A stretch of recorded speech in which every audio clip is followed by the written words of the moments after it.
Everyone, welcome to NCERT easy explanation. आज के इस वीडियो में हम बात करेंगे आरएनए वर्ल्ड के बारे में। देखो बच्चों, ये मॉलिक्यूलर बेसिस ऑफ इनहेरिटेंस का बहुत इंपॉर्टेंट टॉपिक है। आरएनए वर्ल्ड में सबसे पहला क्वेश्चन ये आता है कि सबसे पहला जेनेटिक मटेरियल कौन है। ये सवाल हर किसी के दिमाग में चल रहा था। इस चीज़ का आंसर देने के लिए क्या हुआ कि हम लोगों ने केमिकल इवोल्यूशन के बारे में देखा। ठीक है, ये सब हम लोग केमिकल इवोल्यूशन, आप लोग इवोल्यूशन वाले चैप्टर में पढ़िएगा। हम लोगों ने ये देखा कि आरएनए जो है वो फर्स्ट जेनेटिक मटेरियल है।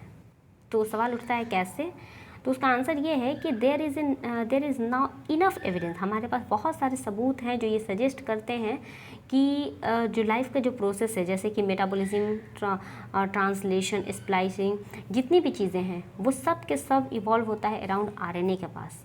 आरएनए जो होता है वो जेनेटिक मटेरियल के साथ साथ कैटलिस्ट का भी काम करता है, यानी कि कुछ इंपॉर्टेंट बायोकेमिकल रिएक्शंस हैं जो कि आरएनए की वजह से पॉसिबल हो पाते हैं, इसलिए ये कैटलिस्ट है। यानी कि आरएनए दोनों चीज़ें, जेनेटिक मटेरियल भी है लेकिन कैटलिस्ट भी है। ठीक है। दूसरा चीज़ कि जो प्रोटीन है वो मतलब यहाँ पे there are some important biochemical reaction in the living world that are catalysed by RNA and not by protein. यानी कि बहुत सारे ऐसे केमिकल रिएक्शन है लिविंग वर्ल्ड में जो कि आरएनए की वजह से होते हैं। ठीक है। दूसरा सवाल ये उठता है कि जो आरएनए होता है कैटलिस्ट है, इस वजह से वो बहुत ज़्यादा रिएक्टिव है और इसलिए वो बहुत ज़्यादा अनस्टेबल है।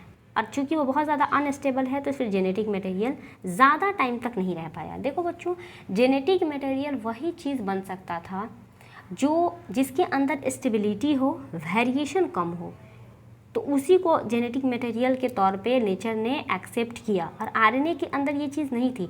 मतलब उसके पास ये, तो जैसे कोई स्टूडेंट होता है वो बहुत तेज़ होता है, उसके पास ये कैपेसिटी तो होती है कि वो नीट क्रैक कर लेगा, लेकिन उसके अंदर अगर ईगो आ गया तो क्या होगा कि उसको लगेगा कि अरे यार हम तो पढ़ ही लेंगे, छोड़ो अभी रहने देते हैं, तो उसका नीट नहीं होगा, नेचर उसको हटा देगा। ठीक है। सेम उसी तरह आरएनए के पास ये कैपेसिटी थी कि वो जेनेटिक मटेरियल की तरह वर्क कर रहा था, लेकिन वो इतना ज़्यादा रिएक्टिव था कि वो बहुत ज़्यादा अनस्टेबल था। इसीलिए जो आरएनए है वो डीएनए में कन्वर्ट होगा। यानी कि डीएनए जो है वो आरएनए से बना है, केमिकल का मॉडिफिकेशन हुआ और आगे चल के हम लोग देखेंगे कि किस तरह से आरएनए से डीएनए मतलब बना। और जो डीएनए है वो ज़्यादा स्टेबल है, डीएनए इज़ मोर स्टेबल।